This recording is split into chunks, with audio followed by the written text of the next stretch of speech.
Hey everybody, welcome to episode 31. Kicking off a new week here. So I'm going to cover today the Teenage Mutant Ninja Turtles color classics from First Comics. This is from 1987. Yes, I think it's 7 or is it 8. It is 1986. Okay, I take it back. 1986. This original one came out. I probably showed this in a couple of the other videos, but I just got this the other day from Thrift Books, so I figured I'd read it first before I give you guys a better review of it, or not really a review per se. I just want to kind of just go over it, there's something that's kind of glaring about this in relation to the original comic, the black and white version, obviously the original, and the omnibuses. I only have I have a CBR of one of the newer I think the newest omnibus. I think there's two of them. I think there's one that came out in the 2000s, an omnibus as well that was colorized, and I think that one was different as well, but I'm not 100% certain on that one. But these are the color classics. So when it comes to the Ninja Turtles, I had a few of the comics. Like I said, I never had a first printing of number 1 or 2, but I ended up getting, like second or third print. I think it was a third printing of number 1, and it might have been a second printing of number 2, and then I think I had a second printing of Raphael number 1, and then of course I had a first printing with Donatello. I think after issue 3, I think I had a first printing with 3. I started finding most of them were first prints, and I had most of the comics up to, because I had them up into high school, and I had them till, I want to say issue 20 or early 20s. I'm looking back on it, I really only like the first 12 episodes. After that, it's kind of, I'm not really a big fan of this stuff. I really only like it when Eastman and Laird were working on it. I really don't like some of the other artists. But obviously it's usually the original stuff that's the best, and I feel it's that way in this stuff too as well.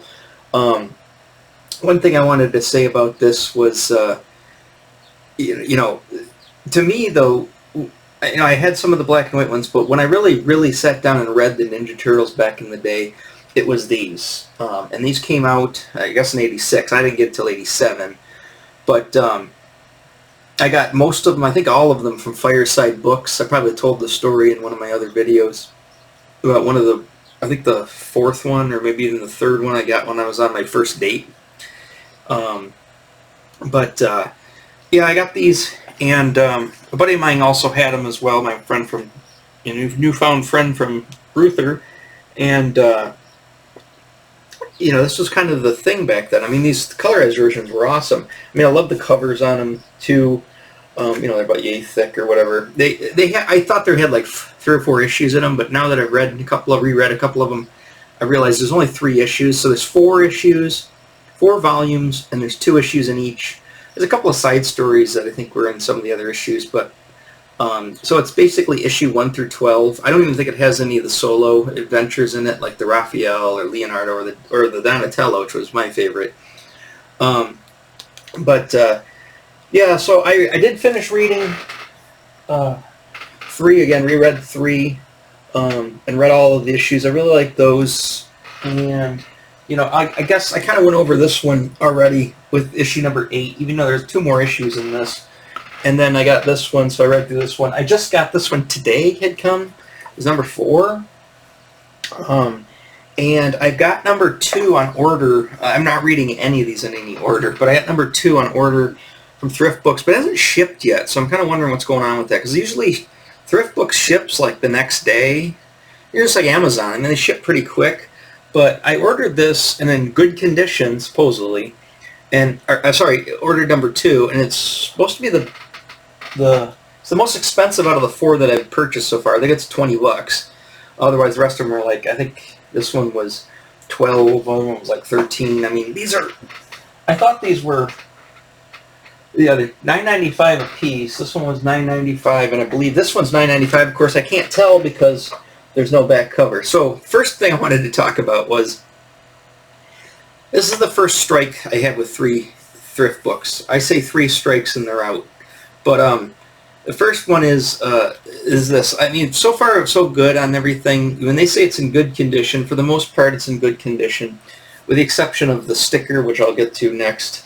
But you know, when I first got it, I said, oh yeah, it's in pretty good condition. There's no writing on it. It looks good. All the pages are intact. Then when I got to the back cover, I'm like, oh, where's the price on this one? I'm like, what? Now so I noticed the page number, and there's no cover on it. So I would say that this is acceptable. Acceptable because you can still read it, right? But I would not put this in good condition at all. I have an issue with the grading system some of these companies have, these online companies, or even people on eBay. When they say something's very good, it's not very good. When they say it's in mint condition, it's not in mint condition. I don't trust any of them. So it's kind of hit or miss, you know.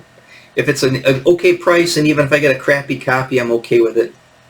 But yeah, these are definitely, this one here is definitely not in good condition. I mean, the rest of it is, sure, and maybe that's what they're going by. You know, I would assume that people who run a bookstore would know that they don't put the page number on the back cover. But again, it's by some young kid who doesn't like his job, who's getting paid next to nothing, who's just going through these, and he's just like, oh, it looks like it's in good condition, even though it doesn't have a back cover, but I don't know that because I'm an idiot. I'm sorry. Anyways, so they probably fouled up. I mean, it sort of looks like a back cover if you look at it real quick, you know, except for the page number, but whatever. I'm not going to sweat it. You know, I don't want my money back. And if I find a better copy of it down the road for not much more money, I'll pick up another copy, and this will just be an extra reader. You know, I would like to scan these in too, make some CVRs out of them, so maybe this one will become the scan issue that I could scan in. Yeah. So my overall impressions so far from the first one is, I still like it just as much as I did when I was a kid. You know, I think it's great. I think I can see totally why this caught on and why this became super popular. You know, I love the story. Again, you probably know the story, or I'm not going to get into the story. But yeah, I mean, it's outstanding stuff, and I'm going to have to show a lot of this on camera from this book specifically because there is no CBR or PDFs of it. I have to make my own. The one thing that I noticed about it right off the bat was how good the color looked. And I mean, I knew this as a kid too, but I thought to myself, this is kind of odd. I looked at it, and like, when I remember there being a lot of heavy zipatone. I don't know if anybody knows what zipatone is, but it's a series of dots that they use to do gray tones in print media. And you get these sheets about 11 by 17, size of a comic book board, and you could see through it, so you could trace out the area you want to have a tone, and then you cut it out with an X-Acto knife, and it was like a sticker, and you'd stick it right on there. And I always remember the black and whites being very heavy in zipatone, like way too heavy. As in, like, I don't know if these people know how to use zipatone, meaning Eastman and Laird, because it was just so heavy. I know it's a black and white comic, and I know you got to do something for tone, but I think they went a little overboard on it. And I noticed right off the bat in this one, like, well, wow, there's a lot of, you know, open backgrounds. You know, there's a classic page, and there's no zipatone. You know, a lot of this paint. Look like it's painted with probably inks and dyes, like the Doc Martens, or maybe even Winsor Newton watercolors or transparent watercolors. And you know, I can see some, and obviously somebody went through with some white opaque and kind of some highlights and stuff on it. So looking at the coloring, I'm thinking, oh, that looks really nice. And I've always liked this. This has always been my favorite version of these, even though the originals are cool, but I just love these colorizations. That's why I've been sought after these for such a long time. But yeah, I just wondered why it looks so good. Here's another classic page. When Shredder falls off the roof with the grenade. Now remember, Shredder dies in the first issue. Well, he supposedly dies. He does come back, but basically the Turtles beat the snot out of him, and then he was going to try to blow them up with a grenade. Donatello throws his bow at him, hits him right in the kisser, knocks him off with the grenade, and then he supposedly explodes. And bye-bye Shredder, and Shredder doesn't show up anymore. So when you get to the second issue with Baxter Stockman, which is the first appearance of April, she, Shredder's nowhere to be found. So remember, also with April O'Neil, she doesn't work for Channel 5 or Channel 6 News. She works for Baxter Stockman as his assistant. Well, actually, more than his assistant, she's like his programmer, or assistant programmer. And he's obviously a black guy, too, as opposed to the cartoon. There's all this controversy whether or not April is supposed to be black here or not. If anything, if I went by Marvel coloring standards, I would say she's Native American, just because she's got that same color they use for like Danny Moonstar. She does have dark hair, and she does have kind of like a, some texture to her hair. It's not straight, so, I don't think she's black. I don't really care, what nationality or what race any of these characters are, but everybody says, oh, she's supposed to be black. Some people say she wasn't supposed to be black. She just has dark complexion, blah, blah, blah, whatever. But she clearly looks different from the April from the cartoon. That's a given. But I mean, everything's changed. Like I said, Baxter's not the same. Shredder doesn't hire Baxter. Baxter's on the world domination quest is by himself. And April is his assistant. That's when they first meet him. Shredder's not in the picture. Yada yada yada. Again, spoiler alert: statute of limitations, etc., etc. But a little bit. I wasn't a huge fan of the green that they used, though. The first green is fine, and the greens they kind of used subsequently. I really like that green and that color on the Turtles. The cover's is nice, but a little extra green. This issue here in particular, issue 2, you can see it really good here. I think the green is a little too green. There's a good contrast. I like this. More olive drab. It blends well with the shell better. This right here I think is a little too green, but that's okay. It still looks great. And of course the third issue in the book is when they get back and they realize Shredder's not there, and he's basically, they don't know if he's dead or what, but there's a lot of smashed mousers, but they can't find his body, so they assume that he's not dead. At least that's what they're hoping for. And then they end up calling April. She comes and picks him up in her micro van, which, becomes the party wagon. I don't think it came to the party wagon per se in the comic. That was something from the cartoons, but it was definitely April's van. In the cartoon, it's they basically co-op a new Channel 6 or whatever it is, Channel 5, whatever her news station is, one of their vans, and they create that as the battle wagon. In the comic, it's April's microbus, her Volkswagen microbus. So, and then of course, the cops are after some robbers with the same van, so they chase her down. I really like her with the hair up like that. It's really nice. I found her very appealing, even, that she was different from April. I think the April in the cartoon appealing, but I find her appealing as well. Again, I'm more of a fan of the comic than I am the cartoon anyways, even though I did enjoy the cartoon. But yeah, so the cops end up thinking it's them. They go on this chase, and then the real robbers show up, and they end up doing the old switcheroo, and they get away. Not before they go through, it looks like Central Park. They drive through. They just call it a park, right? It looks like Central Park.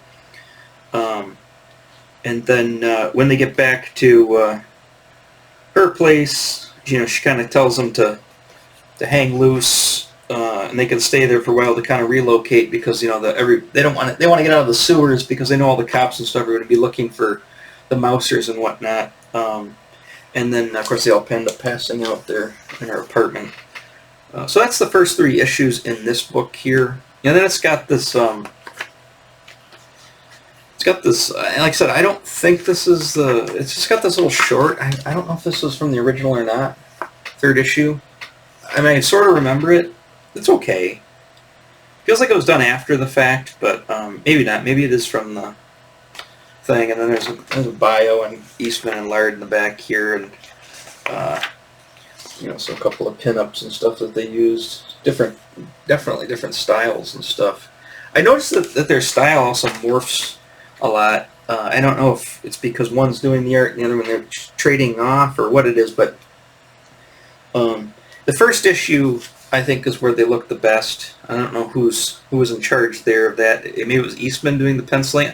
I don't know a lot about the nuts and bolts. I mean, I know some of it.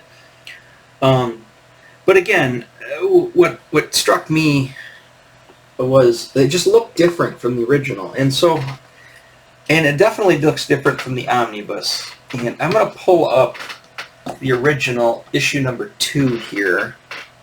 Oh, yeah. Right guy here. Let's see. So here's number 2, and that's the original cover. We had that monochromatic blue to it, which looked really cool. I really thought that was really neat. But you'll see here, and this is a scan, so it's a little rough, but it is, at least we know it's authentic of a real comic. But you'll notice right off the bat, look at all that zip to give them those textures and stuff. None of that was in this at all, in this particular copy here. I'll go back to there. But then I started looking a little closer at it, and I realized the inks don't match up. A lot of the lines and hatching and stuff don't match up to what you see here. And again, this big panel here, you can definitely tell it in the back of, it looks like Donatello there with the circuit board. His head, the inking doesn't match up. And I noticed it's like there's no way you could color that, because you'd have to be coloring through all that zip, and it's just going to turn to mud at that point. And as you'll see later in the omnibus, it turned to mud because they didn't. They computer colorized these stats and not these, not the original stats, or different stats. A stat meaning photocopy. But they colorized those stats. Which means they had to lay that color right over right underneath all that zip, and it just turns to utter mud. It looks terrible. I mean, they kind of fix it up a little bit, but they didn't do really that great of a job of it. But this one has no zip whatsoever. I mean, here's a good example here. If you see that mouser up there, and if you see it here, it's got those gray tones, watercolor ink tones with white. And you can even see it in the face. He looks different. So it got me thinking, how did they do this? And then I looked in the credits, and there's 3 people doing the coloring. And the top one, of course, is Kevin Eastman. So this is what I assume happened. Correct me if people know, because I don't know. This is my theory. I think because Eastman was in charge, I think he must have lightboxed the original pages to new paper, or whether he used watercolor paper or Bristolboard or whatever he used. It could have been multimedia paper, but I'm pretty certain that he lightboxed the original comics and re-inked them. Maybe he thought, I didn't do a great job inking, and there's no way to get that zipatone off the page without ruining the pages, so let me just lightbox the whole thing and re-ink the whole thing with a nice fresh, which is going to take less time because they don't have to lay the zip tone down, so they could get it done quick. I'm assuming Eastman did it too. I mean, it could have been done. It seemed like it would be credited to an inker, but I think Eastman did it. That's just my. Of course, it says colors, and there's 2 other people. Ken Fudanowicz, I can't pronounce that last name. Fudanowicz, and Janice Cohen. Maybe one of those 2 did the inking. I'm not sure, but. Regardless of who did it, sorry, afternoon sleepies, somebody re-inked this and left all of those spots open so that the colorist or colorists could come in with some inks and watercolors and do the coloring. They didn't have digital coloring back then. I mean, they might have sort of did, but not in '86. No, I mean, I think the Amiga. I don't even think the Mac could do it back then. I think the Amiga was the only color computer that could do computer color at the time. And not to say that they didn't have an Amiga, or First Comics had an Amiga, but I don't think you couldn't get this type of coloring with an Amiga back then. It was pretty blocky colors. So I'm assuming this is all hand done. It's got to be. and it looks amazing. I mean, because it is hand done, I think it looks amazing. And there's so many times that I, drew these turtles myself, and I used a lot of the similar materials where I try to take paint and watercolor and stuff like. I remember even using Tester's model paint. I drew one of the turtles on the side of one of my comic book boxes, my white, the long, what is a short box, but short box, and I ended up drawing one of the turtles, or a couple of turtles on the side of it, and I took Tester's model paint, because the only thing I had at the time that I was using to make models and stuff with, it, paint D&D miniatures, and I ended up painting all the green in there. I think I did use olive drab was the color from Testers that I used, and kind of repainted my own little turtles on the side there. So I like that look, such the color stuff. So I kind of went to town with that. Oh goodness, I'm sleepy. Shredder being in red. I don't know if anybody knows that, but and it's not because of the colorization. If you notice, I think it was issue 10, I think, or 11. One of those issues, the cover, he's red like that. I think in the omnibus they make him blue. Of course, they make him kind of like a blue, gray, purple in the cartoon. But yeah, so if you look at this original comic, it's got a ton of zip. I mean, it looks fine for black and white, and I understand why they did it, and it does what it's supposed to do effectively. I think it's a little heavy-handed, but still, it's pretty good. I mean, they did leave some breathable panels open here. I mean, they didn't go zip head to toe and bottom here. It looks just minimal zip here. It seems like a lot of stuff they wanted to have that, like, textured, weathered-y look. They really went to town with the zip. I also, the other thing was cool, and I kind of tried to mimic this for a while. I was doing, non-ruled panel borders by just, taking a pen and kind of drawing. So it would have that kind of look to it. You might pencil it with the pencil line might be ruled, and then you just try to follow it, freehand it with a little, with some randomness to it, and keep it that cool panel. That also helps sell the look of this too. It's really interesting too, the way they do tech and everything. They do tech really well. It's kind of like almost reminds me like a cartoon version of like the way John Byrne does tech. They're big Kirby fans too, and Kirby kind of did tech that way.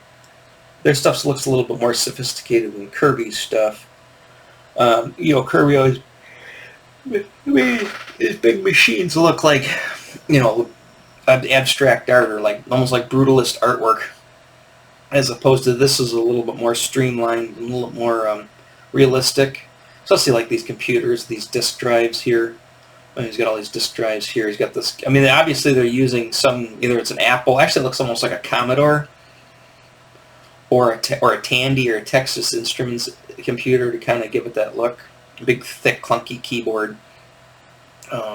Yeah, see, panels like this, I mean, it looks fine here, but if you were just going to color this with a computer color, and this was your stat to color, it's going to turn into mud. And it does, of course. I'll show you that in the omnibus. But yeah, it looks really cool. So there's that. So let me pull up the omnibus. Let me go back to like that specific page there, because we'll hit it when we get to the omnibus here. So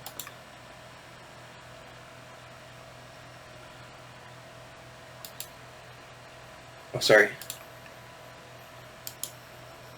Open the program. Okay, there we go. I hate. You ever do that? You ever go to the? I end up hitting the wrong program on the bottom of the taskbar sometimes. So here's the omnibus. Right off the bat, the cover looks god-awful. And that's atrocious. I mean, I don't know how that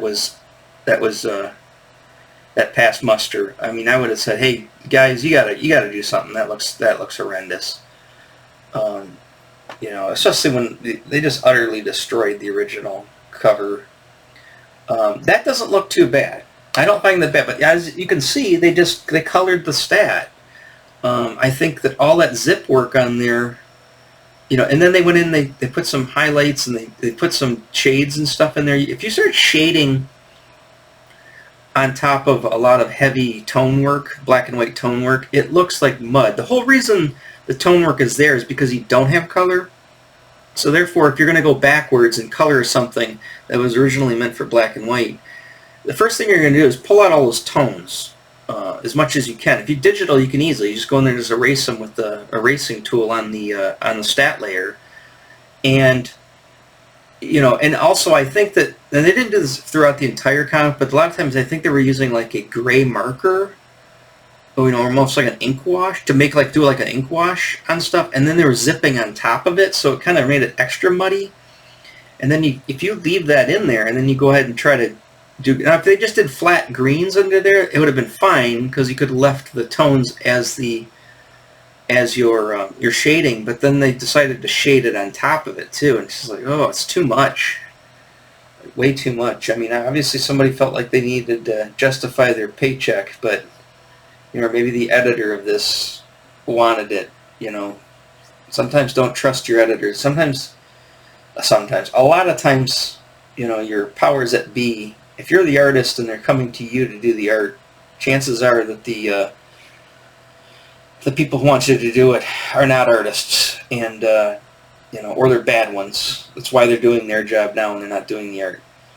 But yeah, this page isn't terrible. I mean, it still kind of does what it is. They also rely a little bit too heavy on digital trickery to kind of put stuff in there. I just think it just doesn't fit. I mean, it's okay to do this stuff if that's what you're doing from the ground up, but you're taking something that's of a certain time period, it has a certain charm to it, has a look to it, and then you're trying to update it with this. That's why I really hate. Now, I think I do this myself with my artwork. I mean, I take a classic look and I try to update it. However, I don't want to sound like a jerk, but I like the way I do it. I don't like the way anybody else does it.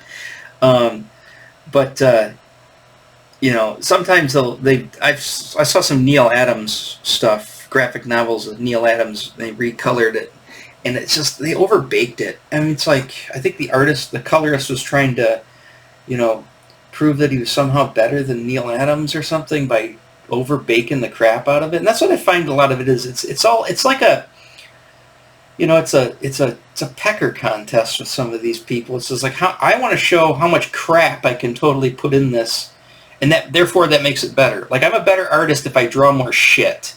No. I can do more lines than you can. It took me 5 more hours to do it than you did because I put 50 million more lines into it. That doesn't make it better. That doesn't make you a good artist just because you waste all that time putting all this crap in there, If it's part of your style and that's your aesthetic, that's fine. But I just find it to be overbaked, too busy. That's why I have issues with people like Jim Lee and some of these other artists. I just find them it's just masturbation all over the the bristle there, or whatever, if it's on this computer screen. It's just like, it's like noodling on a guitar. Look how much I can noodle. It's like, yeah, well, I don't want to listen to you for 35 minutes noodle on your guitar and just play a bunch of just bullshit, but look how fast and look how good I am. Look how fast I can shred. Yeah, I don't really care. Your song sucks. So, same thing with art. Just because you can noodle and shred and do all this bullshit, especially with a computer, as your steroid, I think that you lose sight of everything and you just turn out shit. And that's what I think's going on with a lot of comic books today, is it's just people noodling on freaking guitars. I don't want to get on a soapbox, of course, I will, but, I think there's you need to know when to rein it in. You need to know when less is more. Nobody seems to know what less is more is. There's few people do, very, very few people. And I'm not saying I've mastered that either, but it's definitely seems to be an epidemic in the last 20, 25 years. Yeah, so it's okay. I like where is it? Let's find that panel. I like it more in there.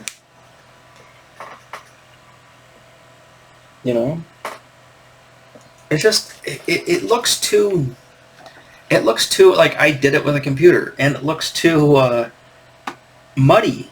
You know, you left all that tone in these rocks and stuff. If you wanted to do that, that's fine. I would have just taken an eraser and maybe they did a little bit, but I would have done it more. I would have went in there a little bit more and got rid of some of that stuff, reined it in a little bit. I mean, this panel is not bad. I mean, actually, I would have some of the panel. I think this is one of the better ones, but even then, I could have spent, if you want to spend some extra time noodling and shredding in your art here, go in and get rid of some stuff. You know, make it look a little better.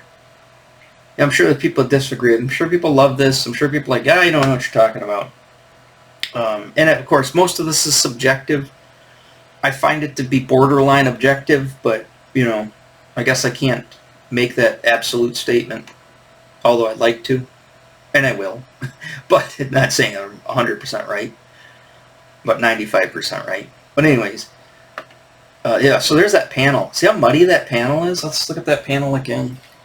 In the they added some green in there to show some slop, but yeah, you can totally tell in her face too. See how much more crisp that panel is. You know, you can see her face. You know, you don't need all that heavy shadow because you're already you're shading with the color, and they've got, you know, all that tone. You know, if you got a darker skin tone, like with Baxter, you're really going to muddy that up. You know, here again, I mean, this is okay.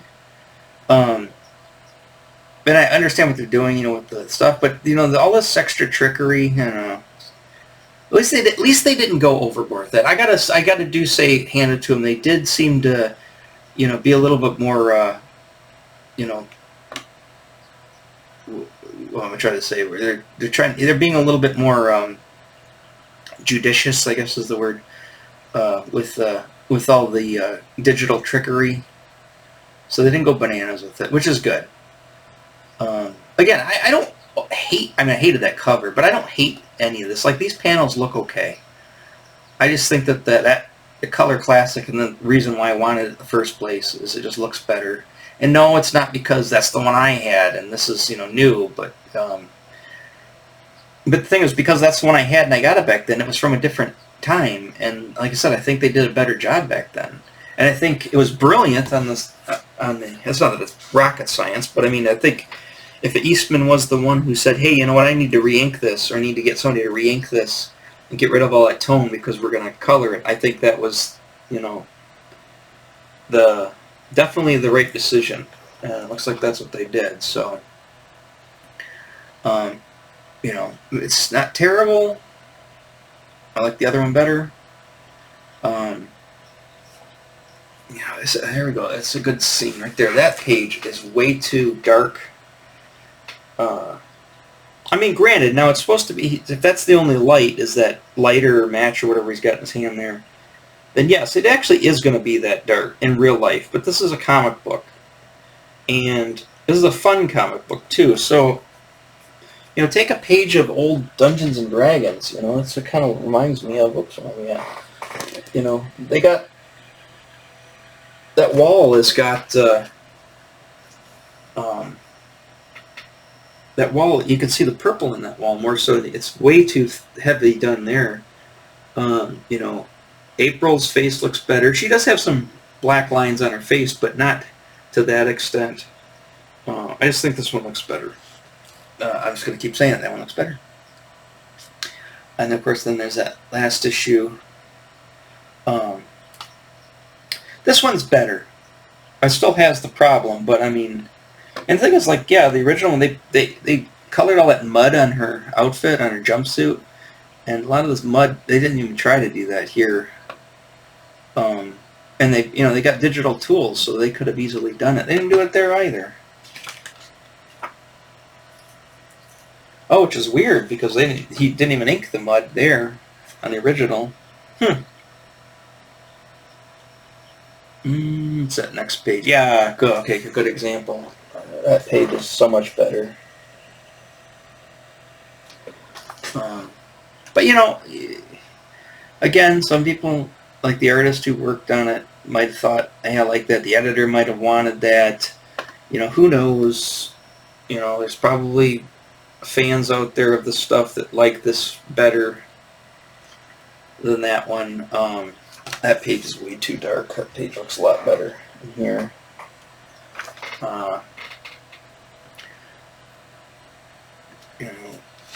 They definitely went to town more with the microbus colors there. And there we go. There's a little bit of that electronic, or that trickery there. It's okay. Like I said, they're not overdoing it. They're being pretty subtle. Not every panel doesn't have that in it. There it is again.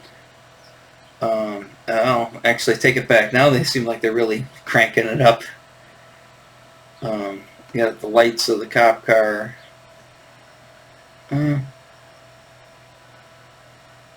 guess in that, I don't know. I still think it will be overdone, but I guess in this regard, you've got vehicles with lights like that, so maybe it's okay there.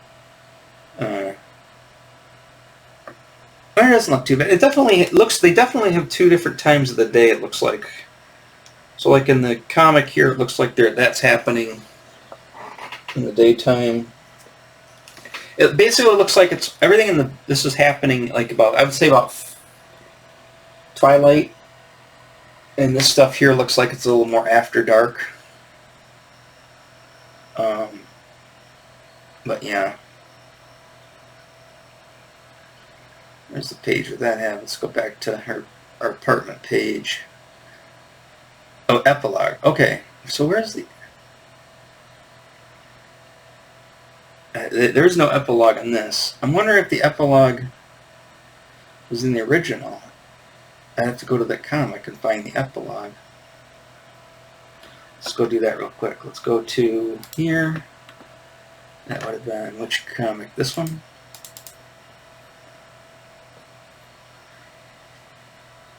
Oh yeah, the epilogue's from the original. Huh.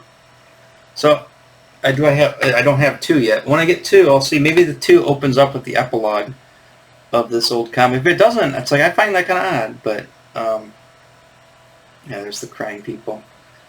So, all right. Well, we'll figure that out when we get to number 2. I'll probably I'm gonna start reading number 4 probably this evening. So, again, I'm doing these out of order. I don't think it matters at this point. Like I said, I'm not trying to tell the story. I'm just kind of giving my observations and my opinions on certain things and giving you my kind of stories on my experiences with this stuff. But so let me close out with that. So yeah, so my experience with this stuff is I wasn't there at ground zero. Like I said, I got the role-playing game first in '85, and then into '86, I started to get some of the comics. '86, '87, get some of the comics. Like I said, not first printings of the first few ones. And then because I think there was a big. I think number 1 was '84, and I think number 2, even first printing of number 2 didn't come out till like '85, like a year later, maybe even '80s. I don't think it was '86. Must have been '85. I'd have to look at those dates too. It's not really super important, but I was there for when it was right before the cartoon. I was there for it before the toys, and I fell in love with it then. I mean, before all that stuff. So, going into the cartoon and going into the toy line, the action figures and stuff. I already was established with me. I loved that. I loved it. I would say, and this is a kind of a bold statement, but I would say that outside of the X-Men comics, and the Spider-Man comics of that time period, I would say probably Ninja Turtles is probably my... Can I say this? Yeah, I think I can. I think it's my 3rd favorite comic books of all time. It's probably the Ninja Turtles.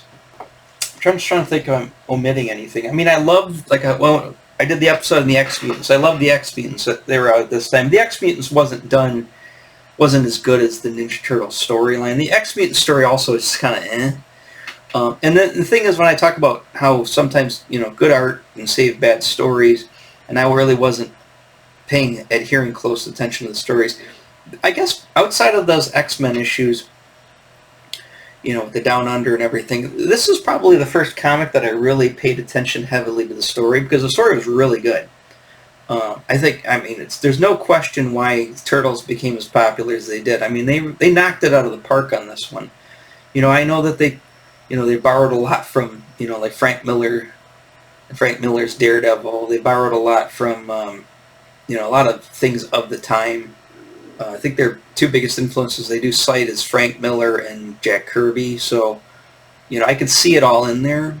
You know, I don't think it's, I mean, I think it's either, you know, an homage to that stuff, or it is almost a slight parody, but a parody in love. I mean, I parody stuff all the time in my stuff, and I don't do it out of malice. I parody, you know, there's a lot of things I hate, and I just don't, I couldn't bring myself to parodying it because I hate it so much. I do have to genuinely like something when I parody it. I think me and my friends, we kind of did the Mystery Science Theater 3000 thing, you know, back in the day with movies and stuff, where we'd sit there and rip on, you know, we'd find a bunch of bad movies and then we'd just rip on them. And the thing is, I even said it back then, I said, you know, I gotta kind of like the movie to rip on it. You know, even if it's a bad movie, there's something there that I gotta like about it to rip on it. I can't, because there's a lot of movies that I just don't like. And it's like, I can't even sit through them, let alone rip on them. You know, so I gotta kind of like it. And the same thing goes with the, you know, that stuff back in the day. So where was I going with it? Oh, so yeah. So anyways, I think that the stuff that they borrowed from like Miller's Daredevil and stuff, I think it was out of, it wasn't really a parody, but I mean, I guess it kind of was. I mean, the Foot Clan, the Hand. But the thing is, I think they did it out of their love of that stuff. You know, so yeah, I think. What else can I say about me and the Ninja Turtle comics back in the day? I drew a lot of them. I remember I did 4 drawings, one of each turtle, big 11 by 17, you know, bristles drawings of each turtle with an all black background, black and white, you know, not color. And I ended up giving them to somebody from high school, and that person actually went to a convention and they told people that these were done by an artist that was supposed to work on the Ninja Turtles and didn't. And they got like a bunch, people bought them for like a lot of money. And I never saw a dime of it. And it wasn't, you know, they ever came back to me because I put my name on them and they said, hey, you were supposed to be working on the Turtles and you didn't. This is all made up. It's like, yeah, well, it's complete fabrication because I gave these away in high school. I mean, I was a kid when I gave these away. And, you know, and somebody else, you know, fabricated that situation to get money out of you. So I'd like to, you know, if those ever resurface, that'd be kind of funny. You know, I'm sure somebody probably realized at some time that the story was bullshit, and, you know, my name never, you know, you know, there's no association with me and the Ninja Turtles, so it probably went nowhere, but it's just kind of funny, you know, in a weird kind of way. It's nice, you know, I find it as a compliment, you know. I mean, people thought that I was, you know, at whatever I was, 16 years old, was good enough to, you know, be doing Ninja Turtle artwork. You know, not that their stuff is outstanding, but I mean, it's professional stuff, and people thought I was doing it, so that's kind of neat. Like I said, I'd love to see those drawings. There's so many drawings that I've done in the years that I'd love to see again. And I don't even have Xerox copies of it. You know, there's a lot of crap that I don't really care to see either, but there's a lot of stuff I'd like to see again.